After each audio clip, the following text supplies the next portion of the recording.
All right, so you're thinking about ditching the desk job. Trading it all in Yeah, exactly. for life on the farm, huh? Becoming a mixed farmer. It's quite a switch. It is. It's pretty awesome, actually. We've got a ton of info from RoleCatcher. A career platform. Yeah, it's a career platform, and It dives deep into this. they really get into like all the details of what this life is really like. You ready to get our hands a little dirty? Virtually, of course. Let's jump right in. You know, it's fascinating. Yeah. Mixed farming, Mm-hmm. it's this really cool blend of like the old ways, Right. the traditions, Yeah. and then that modern day hustle. Totally. It's not just, milking cows and picking strawberries anymore. No, not at all. It's a whole business. It really is. It's like running your own business, Yeah. but your office. Well, It's yeah. the great outdoor. Out in the field, literally. Hmm. And speaking of which, that office comes with a serious to-do list. Oh, absolutely. The resources mention something called a diverse range of tasks. Yeah. What does that even mean? Well, it means you're not just a farmer. Right. You're a veterinarian. You're an agronomist. You're a mechanic. Oh my God. You're a marketer. A financial manager. You gotta be kidding me. It's the whole shebang.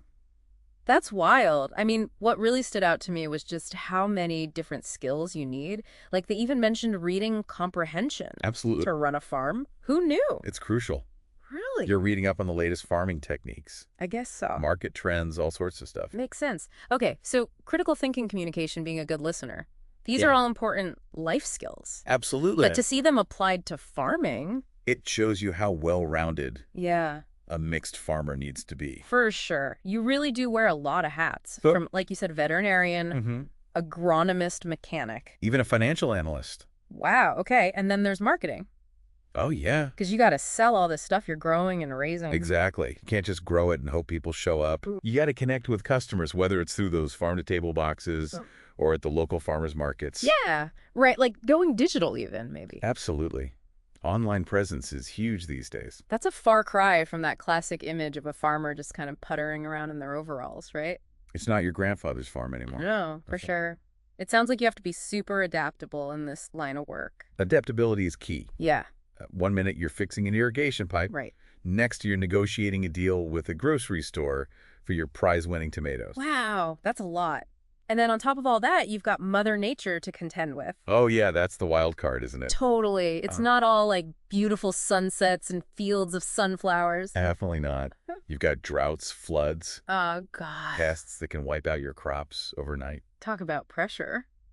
You're constantly adapting to things outside of your control. That's a lot of pressure. And then, of course, there's the whole market demand thing, what people actually want to eat.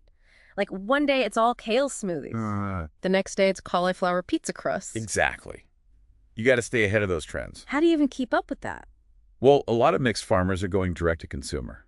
Okay. So things like farm shares, farmers markets. Right, to have more control. Exactly. More control over pricing Okay. and building those relationships with customers. So you're not just a farmer. Nope. You're an entrepreneur, a marketer. A bit of a mind reader trying to figure out what people will want to eat next month. It's like you need a crystal ball to be a mixed farmer these days. A little intuition goes a long way. For sure. It sounds like a dynamic field. It definitely keeps you on your toes. That's for sure. Hmm.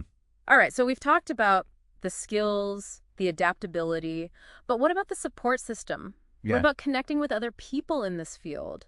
that's where networking comes in. Okay, tell me more about that. RoleCatcher really emphasizes this. Yeah, It's not just you and the land. right. It's about connecting with other farmers, Okay. agricultural experts, mentors. Imagine being able to call someone up when you've got a pest problem Yeah. or you need advice on rotating your crops. Right. That kind of support is invaluable. Especially when you're just starting out. Exactly. It's a community. That's cool. So you're not just planting seeds, you're kind of planting roots in a whole community. That's a beautiful way to put it. It is, actually. It's a really nice way to look at it. So you're really putting down roots in more ways than one. And speaking of putting down roots, what does RoleCatcher have to say about actually getting started in this field? It's got to be a bit different from your typical career path. Oh, for sure. It's not your average 9 to 5, that's for sure. Right. You're not going to find many mixed farmers with their I MBA. guess not. Instead of jumping straight from the classroom to the cubicle, Yeah. RoleCatcher really stresses getting your hands dirty. Like So literally. ditch the textbooks and just dive right in. Exactly. It's all about apprenticeships, internships, Okay. volunteering on farms, just getting that hands-on experience. Yeah. Practical knowledge, that makes sense. I mean, you're dealing with living things, right? Right.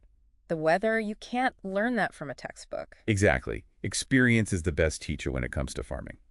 But what about someone who's maybe got a little bit of experience under their belt already? Okay. Say they've worked on farms before, Yeah. but they want to take that next step from farmhand to running their own operation. That's where those specialized programs and certifications come in. Ah, okay. Because things are always changing in the agricultural world. That's true. New technologies, sustainable practices. Right. So whether you're trying to master composting or you're diving into the world of precision farming, Precision farming.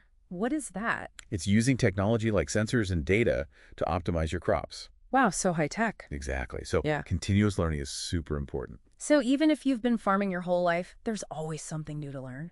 Always. It's pretty cool, actually. It is. Yeah. And it's not just about what you know. Okay. It's about showing it off. Oh, I like that. RoleCatcher talks about the importance of getting involved in agricultural shows and fairs. Okay, so networking, basically. Exactly. Meeting other farmers, exchanging ideas. Got it. And getting your farm's name out there. Exactly. They even talk about creating an online presence. Like a website? A website, social media. Wait a minute, you're telling me my farm needs a digital resume now. Think about it.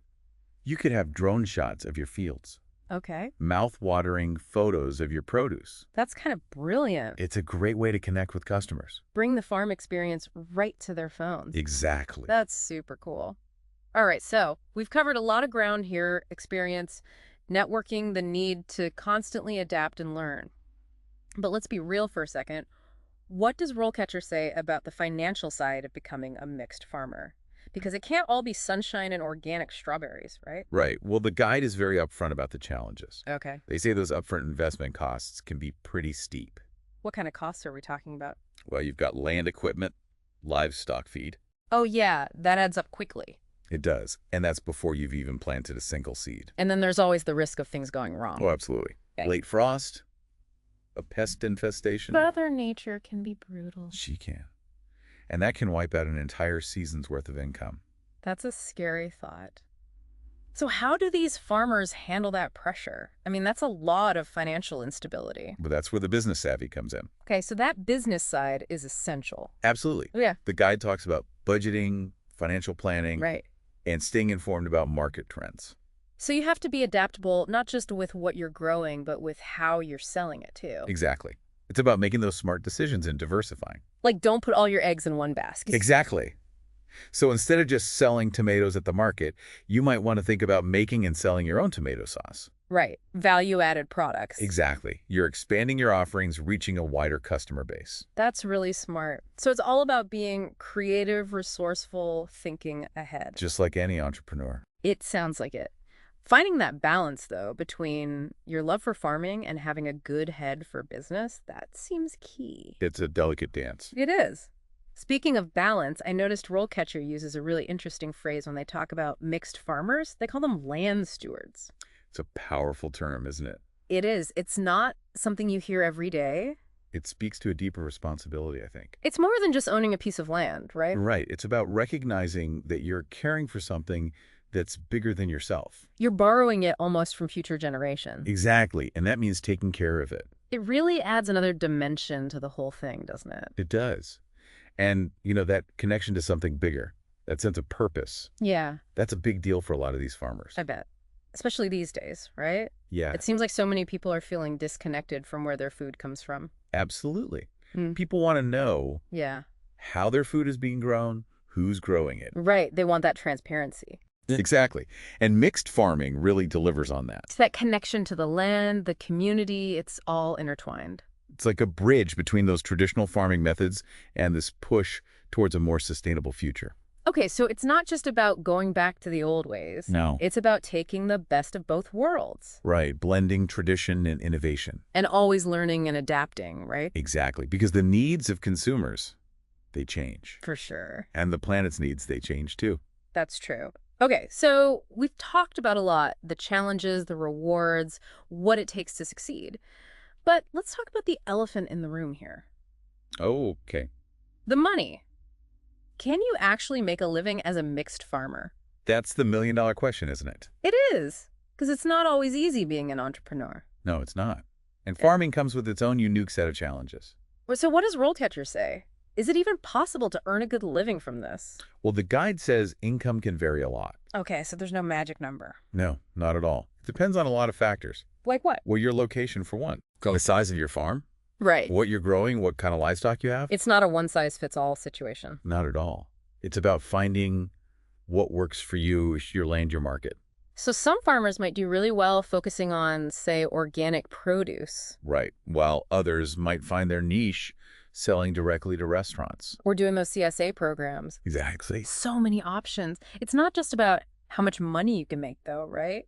It's about finding a way to make a living, Yeah. doing something that you're passionate about. Because at the end of the day, there are other rewards besides just the financial ones. Absolutely. Like you're working with your hands, you're out in nature, you're part of a community. You can't put a price tag on those things. You really can't. So to wrap things up, it sounds like becoming a mixed farmer is no walk in the park. No. It takes a lot of hard work, dedication, passion. Resilience, too.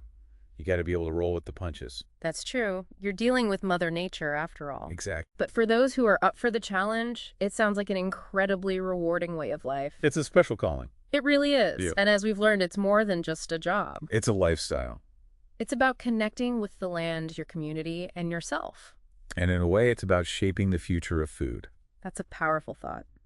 So as you continue to explore the world of mixed farming, here's something to chew on. How can technology be harnessed to support these farmers and their sustainable practices without losing sight of those traditional values? That connection to the land. That's a great question. It's something to think about. And on that note, that's a wrap on our deep dive into the world of mixed farming. It's been a pleasure. It really has. It's been fascinating to learn about all of this. So until next time, happy exploring, everyone.